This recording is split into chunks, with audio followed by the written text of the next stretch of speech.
Bahan-bahan yang kami gunakan, yang pertama ada styrofoam, yang kedua ada plastisin, yang ketiga ada karter, yang keempat ada busur, yang kelima ada lem, yang keenam ada cat air.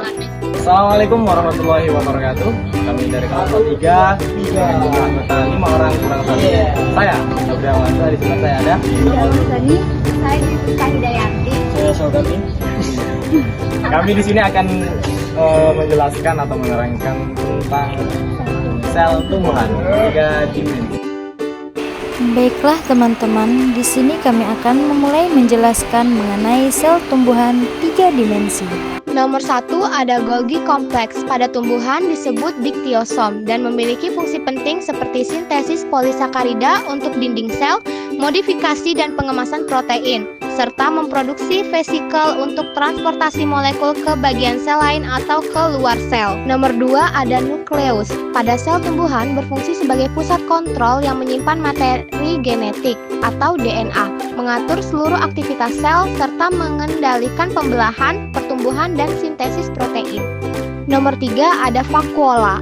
Vakuola adalah organel berbentuk kantung berisi cairan dalam sel tumbuhan yang memiliki berbagai fungsi penting, terutama sebagai tempat penyimpanan air, nutrisi, dan limbah.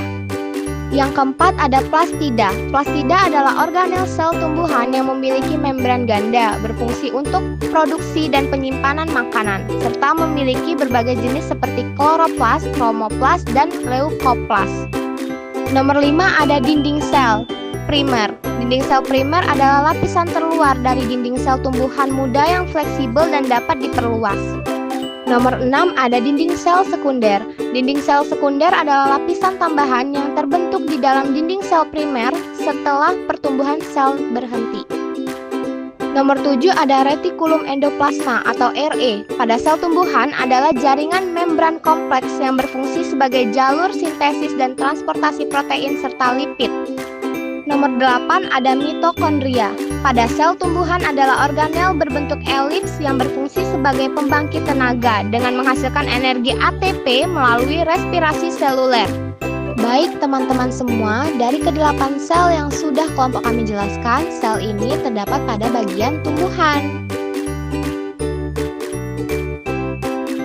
Demikian penjelasan dari hasil pengerjaan sel tumbuhan 3 dimensi kelompok 1. Jangan lupa like, komen, dan subscribe. Jangan lupa ya guys ya. Bye. Bye.